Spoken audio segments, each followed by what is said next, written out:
It's time to experiment and create this entire animation inside of After Effects frame by frame. Let's do it.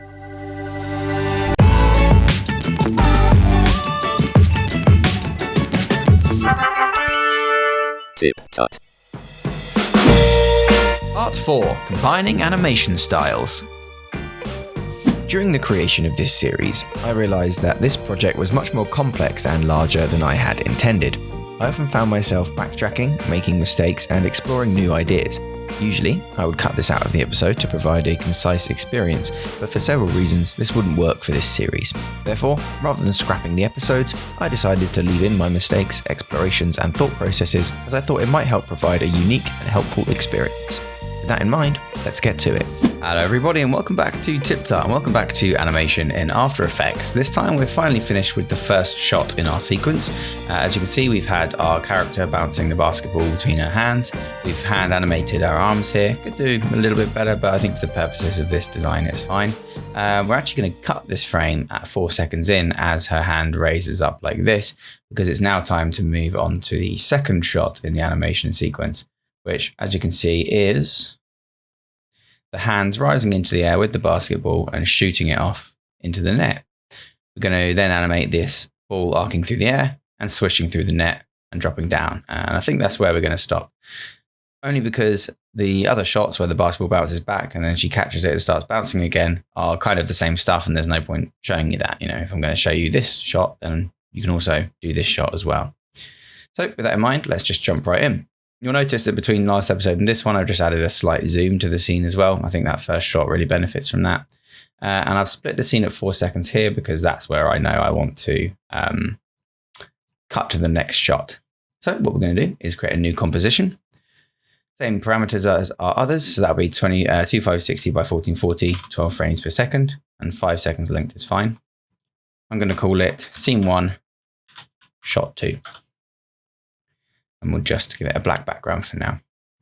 Let's drag in our MP4, scrub to the section that we want, which is here. Control-Shift-D will split that layer, and pressing open square brackets will move it to the start of our composition. Moving to the edge of the shot, which is this frame here, Control-Shift-D, delete that, press N. Might as well give that an extra frame, and trim the comp to the work area, and that gives us our animation. Pretty good. Perhaps what I'll do is I'll undo that trim time. And although the shot cuts there, we'll just give ourselves a bit of breathing room. Just in case we want to hang on that frame for slightly longer than before. Okay, great. So what we can probably do is grab some elements from our first shot's background composition. So scene 1, shot 1 background. Because we've got the sky and the clouds already here. So we can grab the sky and the clouds left and right, copy those. You can see they're the wrong way around at the moment. If you just shift click all of them and cut and paste, it will pop them in the reverse order, which is quite a useful little trick. And then for this one, I'm just going to scale these up. Maybe actually we only need one cloud. And just grab my position keyframes. By selecting here and just moving this entire cloud over a little bit, like so. I'll also probably have to increase the wave width and wave height on this cloud from before. Oh, God, sorry, not that much. Because obviously we're now closer to the cloud, so we'd want those waves to be slightly smaller. With that done, we'll just drag our animation on top and just change the blend mode to multiply, and that will only show our line work. Then we can get to it. Now previously we've had a single layer, and on each frame we've experimented with keyframing the path. I think for this one, because it's a much more simple shot, I might just experiment with a new frame, a new layer per frame. Because that's what this series is about. It's all about experimenting. I'm just going to drag this palette in. So I've got my color references again. I'm going to grab my skin layer. Skin color, sorry, rather. and just start drawing. Luckily, this one, I took my time when doing the reference frames. So I know that they're going to be pretty accurate towards what I actually want. Good thing about doing it this way as well is that, well, first of all, if you drag your your reference frame on top, you can see the endpoints of all your lines and how they relate to the original sketch. And that means you can draw a single shape for any single color, regardless of what aspects or other elements it connects to physically.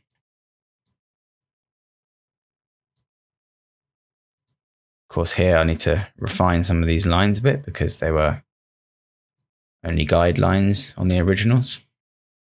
Once I'm happy with that, Alt open square bracket to cut the beginning and Alt close square bracket to cut the end. Control right to move on a frame. And of course, once we're finished with all these, we can pre-compose them so it only appears as a single layer, which will also allow us by extension to tweak at a later point the entire layer,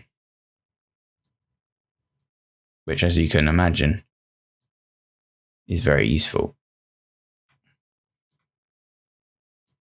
So using Alt there to change the direction of the pen stroke as we come through and just trace these elements.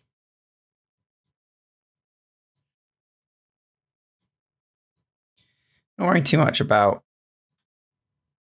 the content inside of the outline because we're going to be coming back and adding stroke layers to that.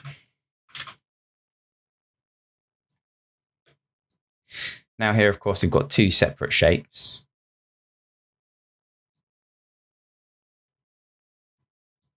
So we'll require a two shapes on a single layer, but that's something that After Effects can do, so that's fine. And of course, that means that later on we can edit these individually should we so choose.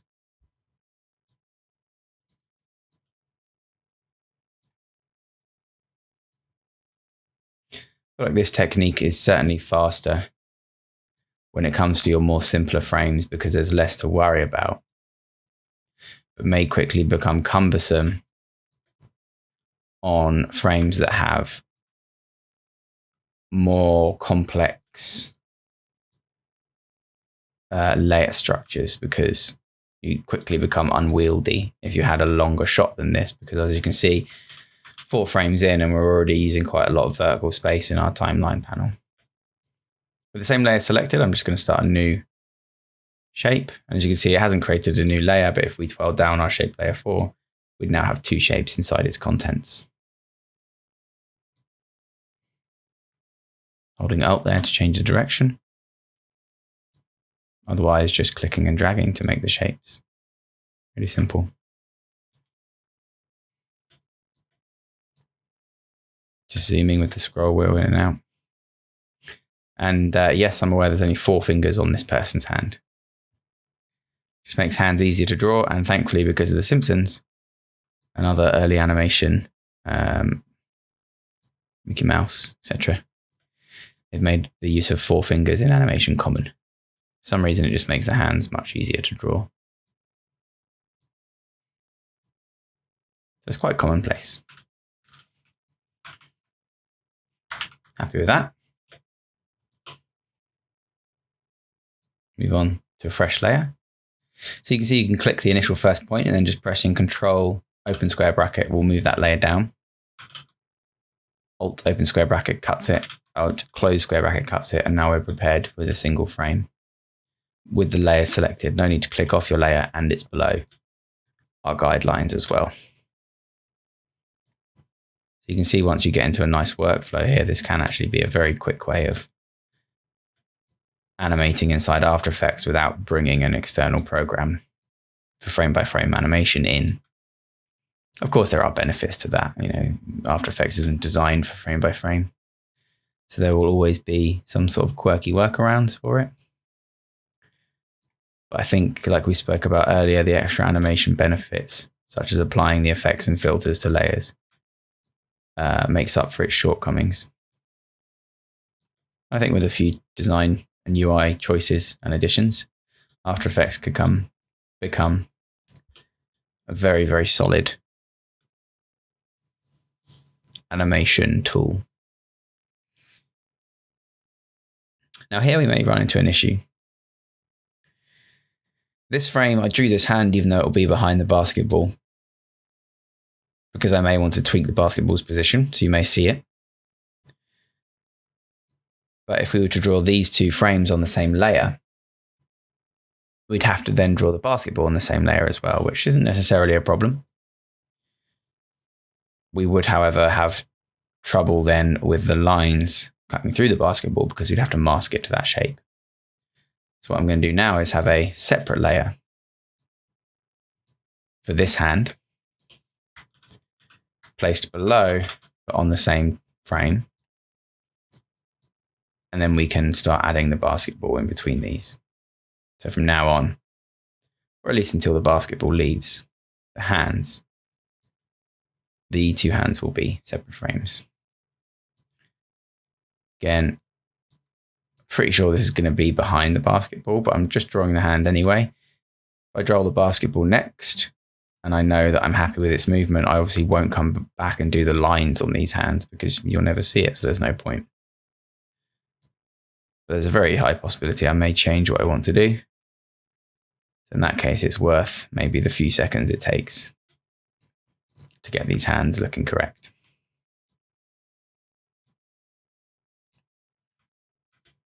Okay. So here, the hands do just hold for a frame. So we'll just extend that.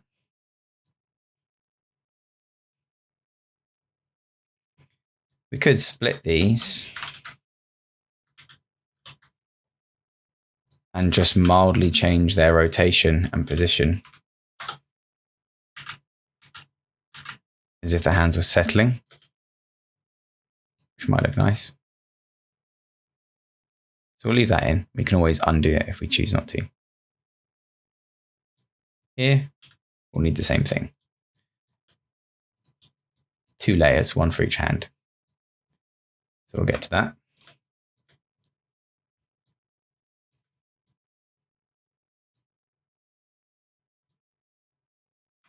Holding Alt to change direction. You can see that you can work quite quickly with the pen tool once you're used to how it functions.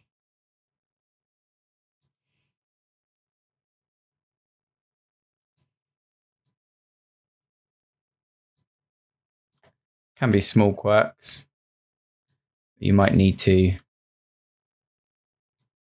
learn to control. Otherwise, fairly simple. And if you just bear with me 1 minute, my cat's meowing to come in from the window, so I'll just go and do that, and then we'll be right back. Okay, we're back. Just going to position this layer and cut it. And then on a separate layer again, draw this hand. Now, I know I'm probably not going to need this hand, so I'm not actually going to draw it this time because I've already got the previous frame in case I need a hand reference, and this hand is very similar to that one. So I'm literally just going to draw the piece that I need for certain. That again saves a bit of time, and we can push it underneath and move on a single frame. Again, it holds here for a bit. So what I'll probably do is just extend these frames, split the layer with Control-Shift-D, Control open square bracket there to push them up on. And again, we'll rotate them -1 degrees and just push them left and down a bit. As they're slowing down and hesitating as they get to that section of the throw. Okay, then it snaps quite heavily to the next frame, but that's good because it makes it nice and poppy. So we'll just do that. Here now, this can be on back to a single layer because the ball has left the player's hands. So it isn't a problem if these are on the same layer again, of course. So we'll just cut that layer, pop it in place.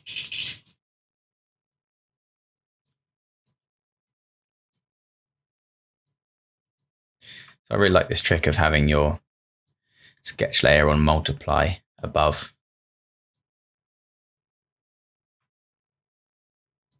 or inked layers. It's really helpful, especially because After Effects doesn't have an onion skin. So if you take your time with your keyframe rough layers, it'll make your life a lot easier when you come to the actual frame by frame animation section.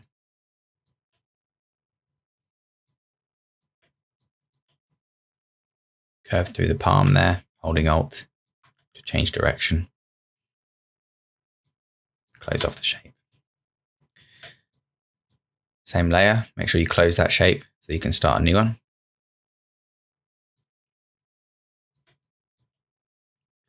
Long straight lines through this section to make it look nice and smooth.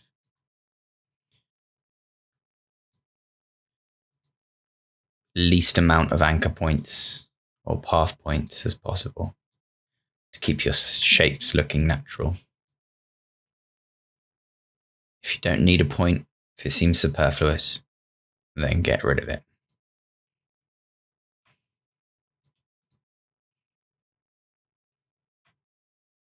Holding Alt to change direction for the palm of the hand here.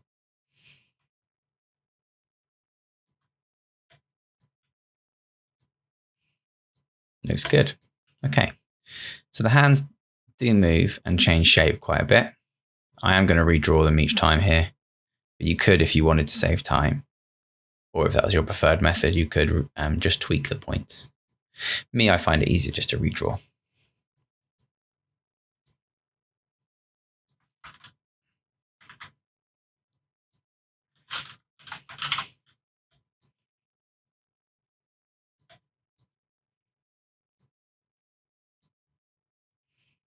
It's certainly a quicker method than altering the paths on your shape layer with old keyframes. But as you can see, if we were to do that on the previous shot, there would have been a lot of verticality in our layers palette, and it would have made managing those layers more difficult. You can achieve the same results, but it also allows you in this method to draw new paths each time without having to worry about points, which to my mind is a little bit easier. Especially when you're drawing with the pen tool. This is a great method for people that don't have access to a graphics tablet, for example.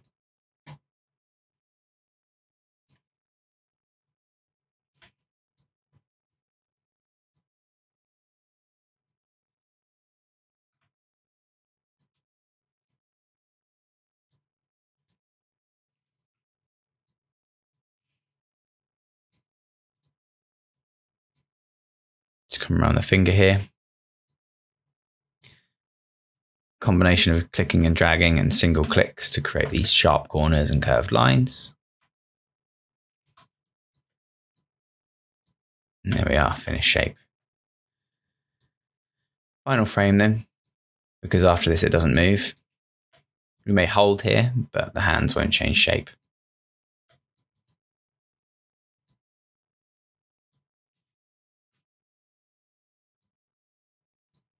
Bit of a knuckle bone there, making sure you get that wrist bone in. Of course, zooming in makes you more accurate, but slows you down because you have to pan around more.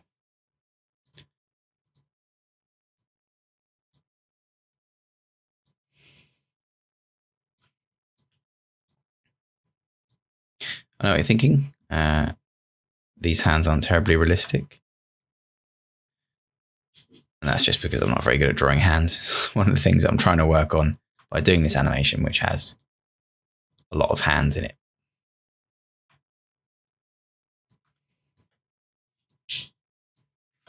So as you can see, it's quite a patient process. It's quite a relaxing process. Quite easy to get lost in it. Which is one of the things I enjoy about animation is the patience. Once you get your rough frames down, it should be a fairly painless process. if you're struggling with your animation, it's probably because you didn't spend enough time on your roughs and they're not giving you the information you need to create the final lines. One possibility, at least. The other reason you're struggling is just because it is hard.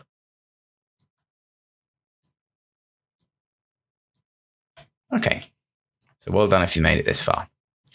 Let's take a look at what these hands look like without the guide layer there. Pretty good. Happy with that motion, I think. Motion?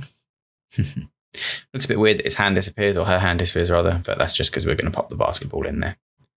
So let's make the basketball now. I'm going to do this with the pen tool, not the circle tool. No, sorry, the circle tool, not the pen tool.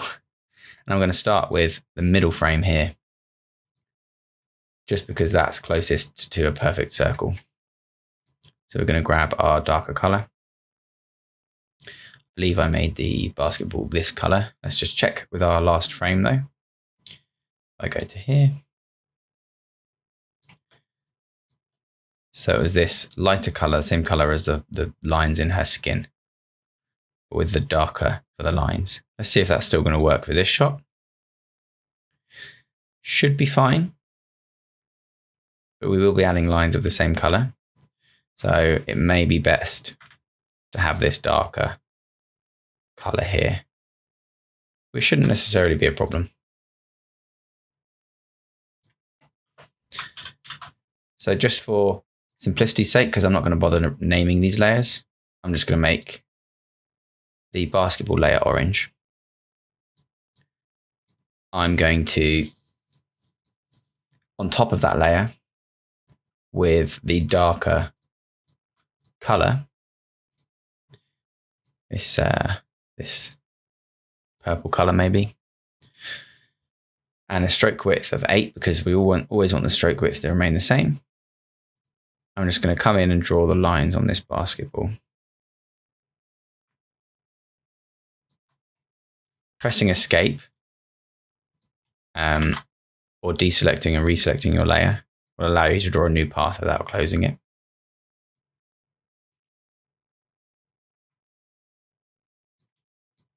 Good for this basketball line work here.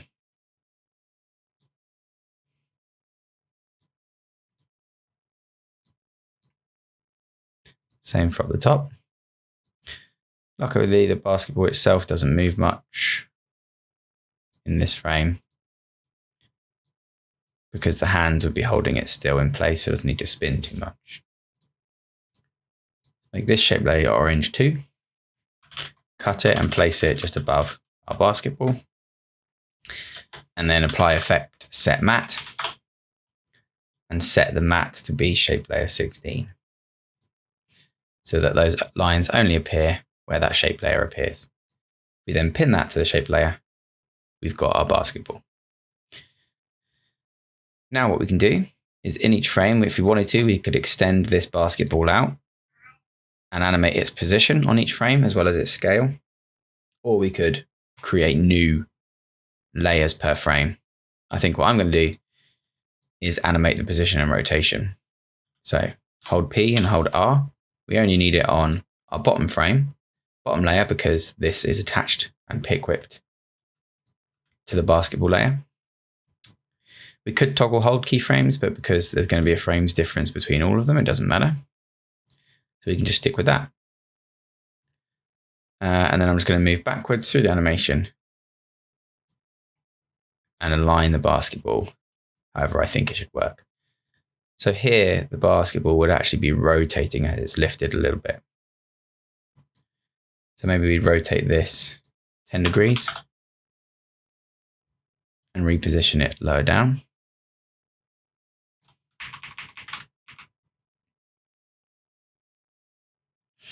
And then we're just going to split this as and when we need to in a moment to get it below the hands. We could, if we wanted to, stick it below everything for now, so we can get the positioning right. Position, rotation again. We'll rotate this one to 30 degrees. Push it down. maybe to the right a bit, back a frame. And I don't think it appears enough for us to need to rotate it.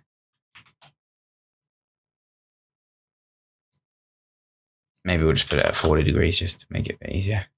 Boom, boom, boom. That's good. Here it doesn't need to appear at all. So we'll just actually cut these frames. Here and here, there's not a lot of movement. So we're literally going to just rotate it 1 degree and shift it about the same amount as the hands. Here it maybe moves a little bit further. So push it further 1 degree. Push it into alignment with the ball on the guidelines. And then again, only ever so slight movement. So we'll just make it -3. Push it down a little bit, about as much as the hands move. And then in the next shot, it's gone. So there, we'd bring it all the way back to say like 40. The most important thing here is actually the rotation of the direction we want to now scale and stretch it. So if we push it to this part here,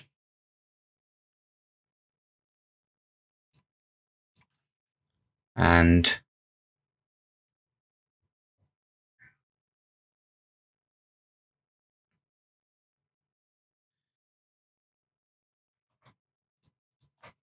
the positioning of this seems to have come apart when I pushed it that far.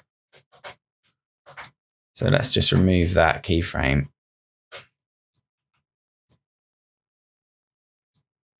See why that happened.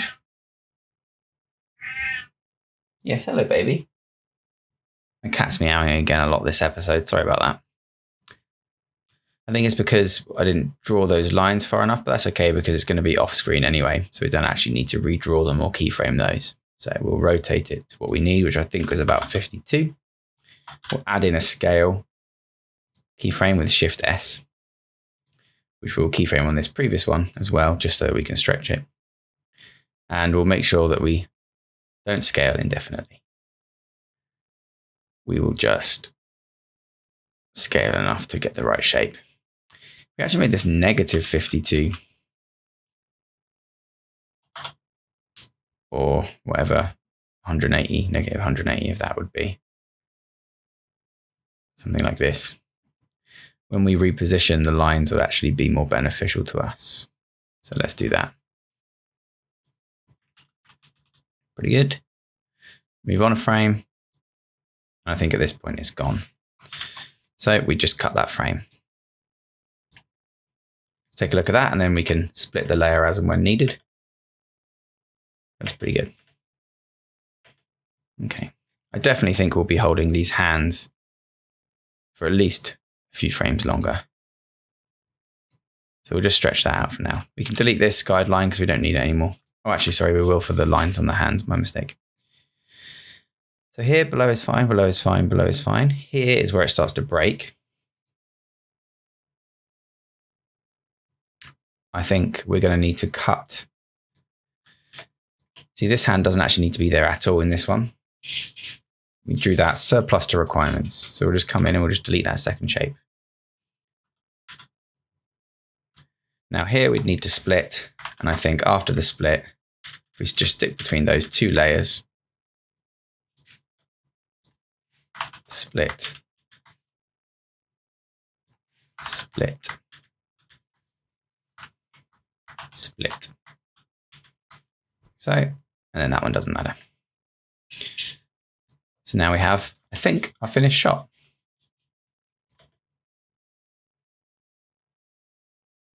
Looks pretty good. Okay, so the last step then is just to come in and add the lines on the hands, which we can do using the guides on our previous layer. We can select the same layer. However, before you do, just make sure you start a new shape. So select the same layer, start a new shape, then remove the fill and add the stroke in. Oh, I think I deleted my palette. So we'll just bring that palette back. Oh no, I didn't delete my palette. Sorry, I'm a fool. We go to stroke 1 or path 1, shape 2. one of these, shape 1, shape 2. Yeah, so it's shape 2. We would grab the color that we want for our stroke, which is going to be this darker pink color here. And with shape 2 selected, we can start adding the lines that we want.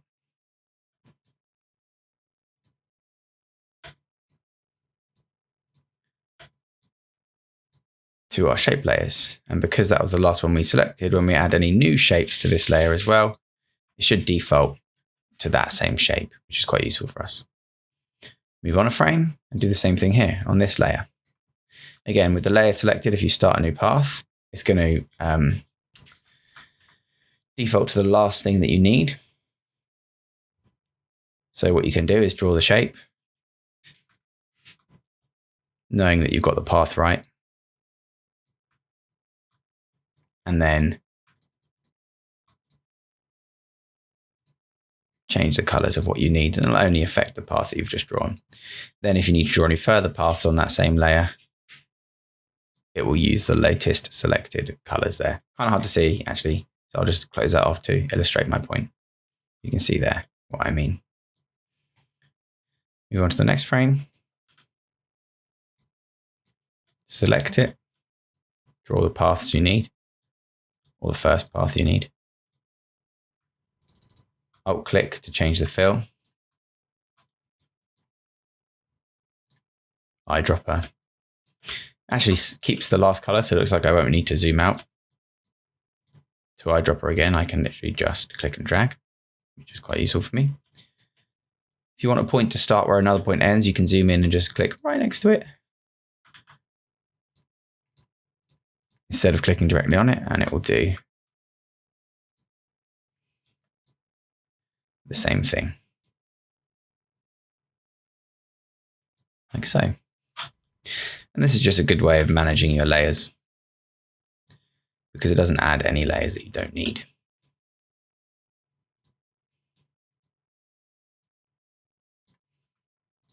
So Alt-click there to remove the stroke.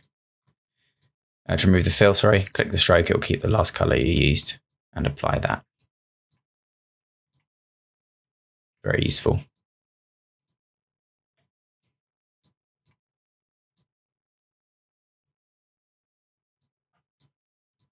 Close that layer off. Now here, we don't want them to change much at all. It might be worth copying the last of the shapes that you drew. So I think it would be these 3 shapes, or these 2 shapes, and pasting them onto the next frame. Can you do that? Yes. Popping them above. So now you can see those 2 shapes are in there. And then of course you can just tweak those paths as needed. So I can minor tweak each of these, just to bring in that little bit of variation. Need to do the same thing for this path here, which I believe then will be shape 2. Paste, minor tweak, make sure that it's above. Now these are different enough in position that we can redraw them. It doesn't matter. But then we'll of course need to do that same thing for the next frame. Redraw that. Alt-click a few times till you get to the stroke through. Choose your stroke there, adds it to the path.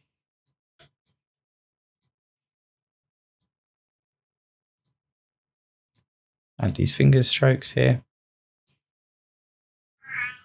Hello Phoebe, she's meowing again. I will just let her out. Okay, we're back.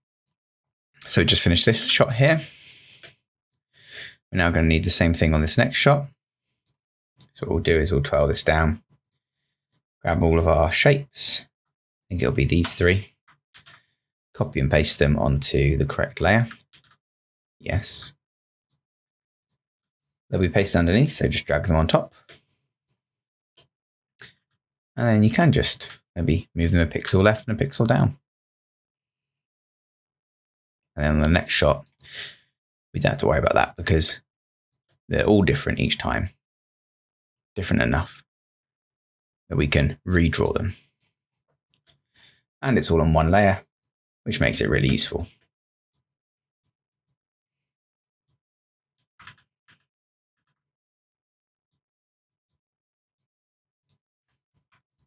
I'll click, bring in your stroke.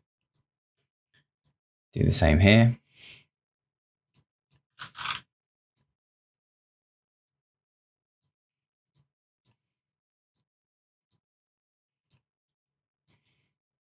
And the same on the other hand as well. So this is anywhere where the shapes overlap and you need some kind of indication in this flat style that there is separation in that area. So in this one, it might be worth drawing basically the entire thumb.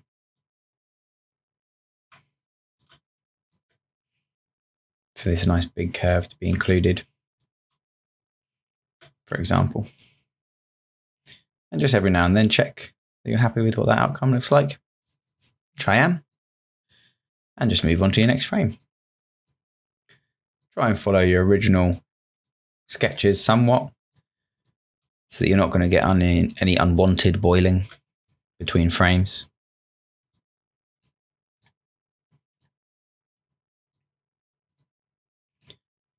As you can see, a fairly simple and relaxing process.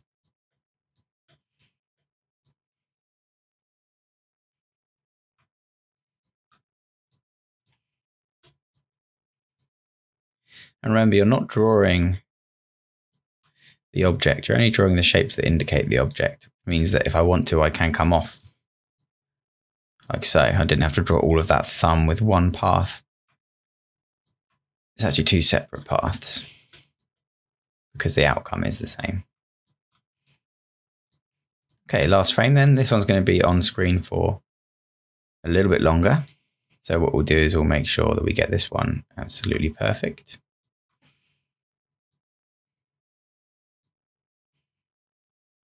Because our audience has to look at it longer.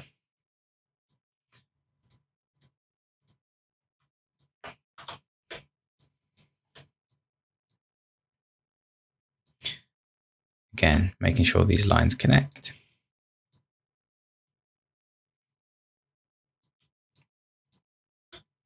Looks pretty good.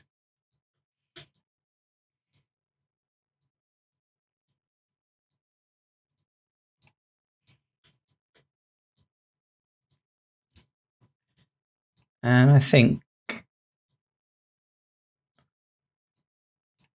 that is it for this shot. So let's hide our original sketch and our color palette, wherever that may be. Right there, let's hide that. Take a look at what we got.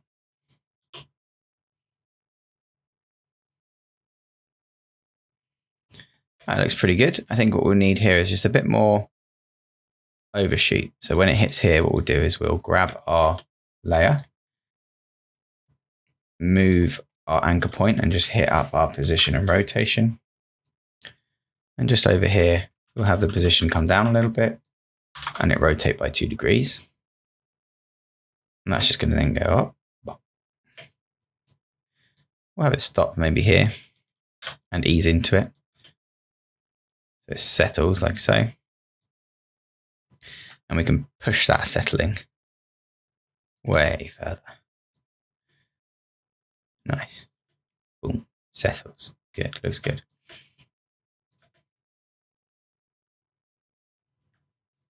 I think that shot looks really nice. I think it's time to add it to the main composition.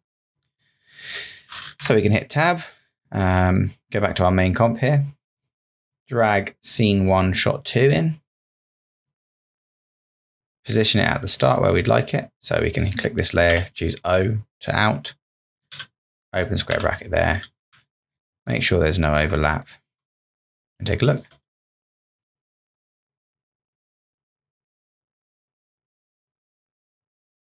Cool. I think this needs to move a little bit faster. Like it's going quite slow, or the next shot needs to move a little bit slower. Or is it okay? Oh no, it's okay, because if you track the movement of this ball, it's kind of like, it feels natural as it snaps up. Maybe what it needs is, what do the next 2 frames look like? Maybe just one more frame so that arm goes a bit higher. Yeah, that might be a bit better. Yeah, you can get that arc there. And the good thing is, on this shot, if you watch where the mouse goes, that's the line of movement, yeah? On the next shot, it's that same line of movement. Your eyes don't have to move to follow the ball. So your eyes kind of do this looping motion between shots. Boom, which makes the movement easier to follow. Okay, good. Let's move on to the next shot then. Composition, new composition. Scene 1, shot 3. This one's going to be really simple. This one, I think, is literally the ball just flying through the air. So we've got the hand coming up, shooting, and yeah, it's just the ball arcing nicely through the air. So we'll keep the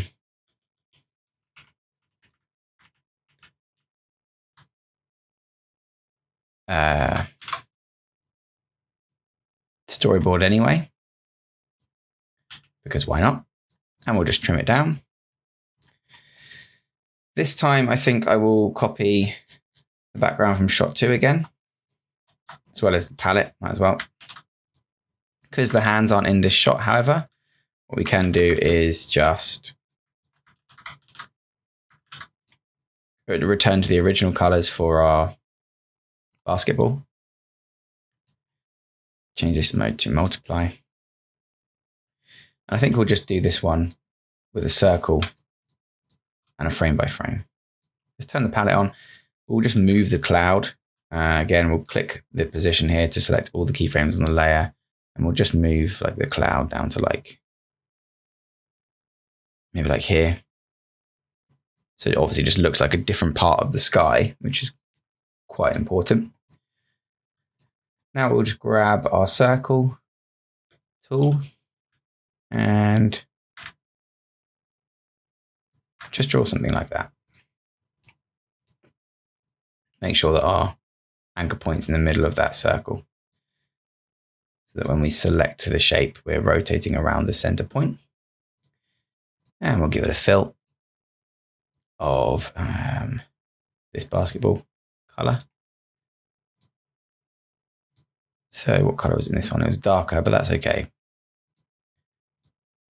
because the scene changes enough. It doesn't matter. On top of that, we'll just quickly do our little path trick from last time. So take our strokes, grab the darker lines. It doesn't take too long to redraw this, which is why I'm just quickly doing so. Obviously, if this was a more complicated thing, I wouldn't be redrawing it each time.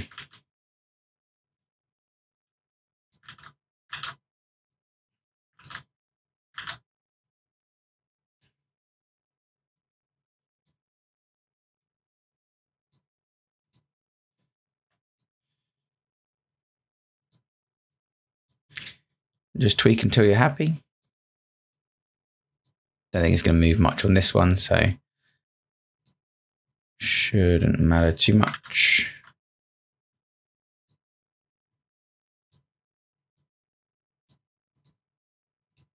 As long as the rough indications are there. Good.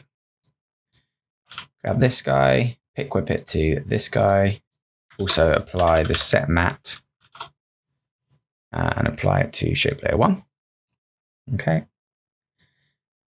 Now make sure to rotate this shape back a bit so it's roughly straight, so that we can rotate this shape into the angle of the path that we want it to take, so that when we start scaling according to our original sketch layer, the path scales with it. Okay, so this one's going to be quite simple. We're just going to need position, rotation, scale keyframes. It's obviously going to need to start off frame. So what we'll do is we'll actually add 2 frames to this composition. And we'll just shift the entire animation of frame over. Because it starts on here, ends there, you know, so we just need that extra frame where the ball starts off screen. Like so. We're just going to start it down there. Keyframe all of these. We're going to go to the end position here. Just drag these out a bit further. Where it would be moving on to the next shot. We don't want it to for now. Keyframe them all again. We'll then rotate this guy to the other angle and move him over. That'll give us our path.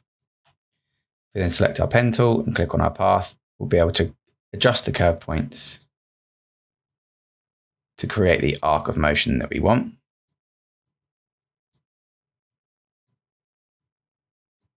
Like so. Now our guy will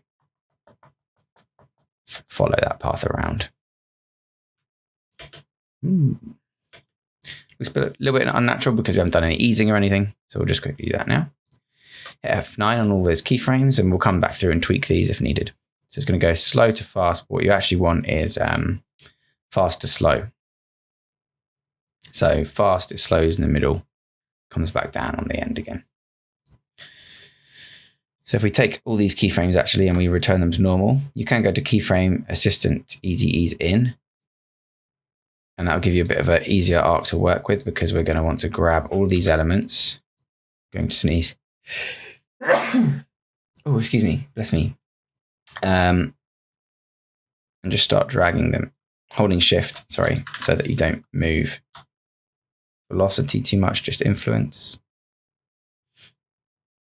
You want the influence to come all the way in. Look at that. Oh, God. See there, I affected the influence there. Let's undo that. Go back to just basic keyframes. If we easy ease them, that might be a bit easier actually. Give us a bit more space to work with as well. So we've got our ball. Just check that it's looking okay. Probably want it to push a bit further on rotation as well, actually. So it's almost vertically just dropping down neatly into the net. And here it's starting a little bit more because we've made that arc a bit different. That looks a bit better. So position, we'd like to select that. Keeping the influence the same. So you've got that little orange lock line there. Let's see what 100% influence looks like. Quite bad. So maybe just like 50%, 54% influence either side. Just so you can see it goes from quick and then it hovers in the middle a bit and then goes slow again. Not enough though. There may not be enough frames to do it this way.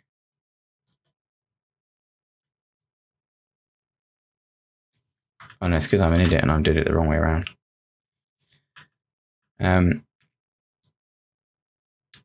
We want it to quickly reach its area and then stay there more. So the influence on position is actually less.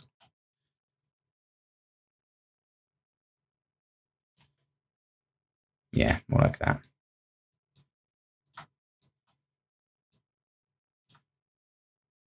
So there's almost no movement.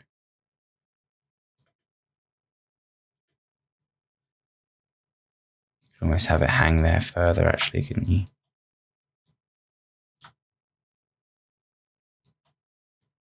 Lots of movement. Hangs in the middle, less movement. That looks better. So at the moment, the rotation follows it really good. We'd want it to, as it starts to slow down in the middle, start to scale down as well.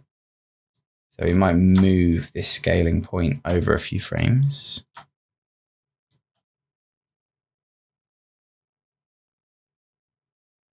And then by the time it reaches the middle of the arc, say here, we'd want this to come back up to a circle.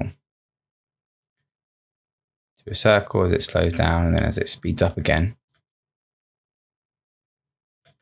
Like that. So we might need actually to leave those where they were. Let's see what that looks like.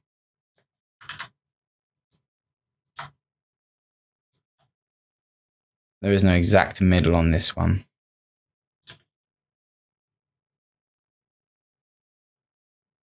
It's okay. Okay.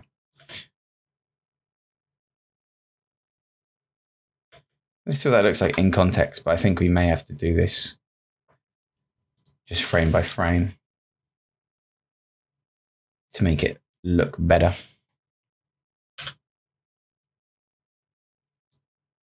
Let's see. Yeah, I think actually doing this frame by frame is going to be a lot easier. It's just not going to look good otherwise. Okay, no problem. We'll just do it frame by frame. So you can see here it kind of rests in the middle more and then starts to stretch out again, but as it gets to the middle, it retains its shape. So we'll just use these keyframes that we've created here to do the same thing. So first keyframe, let's have it be just rotated a little bit more, slightly coming into screen.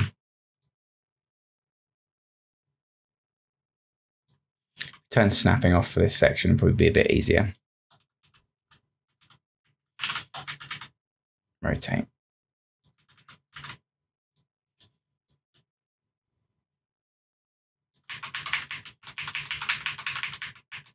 Like so. Move it to 26. Again, the scale hasn't changed, but we'll just keyframe it because it's going to change between this frame and this frame, where it's going to fatten up and shorten a bit, as well as rotating a bit more.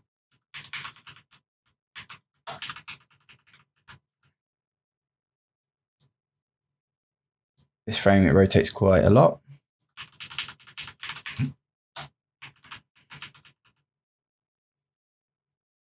But we want it to be just a bit fatter. And then by the next frame, we'll have it be perfectly circular, as well as slightly more rotated. Yeah, looking a bit more realistic now. You can see doing it this way though, the wobble is getting a bit crazy because the arc needs to be smoother. So that looks a bit better. As long as you maintain a smooth arc, it doesn't really matter which way you do it. So yes, following the initial designs, but also trusting your gut when something doesn't end up looking right. Making it a little bit thinner, trying to maintain mass.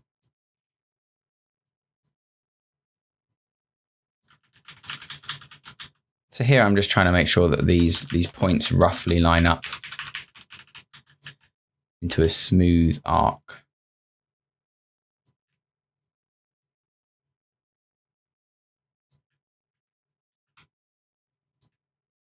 Because at the moment it looks like it drops a little bit wide in the sketches. So just trying to make sure that that's a respected animation in the final thing. Looking pretty good. And then the next frame, they're gone. Let's turn off our guide layer and have a look. Kind of goes, scales well. But that's not quite enough movement. That needs to come further down. because it's dropping more under its own weight, which means the next frame will definitely need to be further down. It's obviously going to drop much quicker than it rises.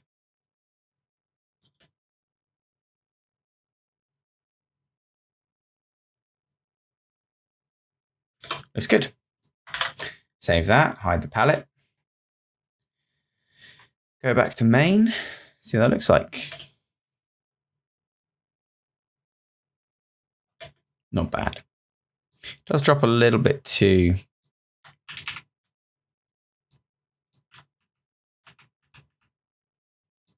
shallowly though, I think.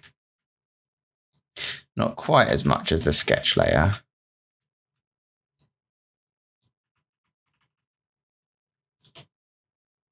Yeah, that looks better. All right, I think that'll do for this episode. And then next episode, which will be the last one, we'll do the animation of the ball dropping through the net. Let's see what we've got so far as a review. Bouncing the ball, looking pretty good. Got the eyes moving there, that's quite nice. Throwing it into the air and arcing through the air. Perfect. Next time we'll tackle that final shot where the ball drops through the net and the net has this nice little back and forth animation. Sunk. Looks good. All right. Thank you very much for watching, everybody. I'll see you in the final episode of animation in After Effects next time on TipTut.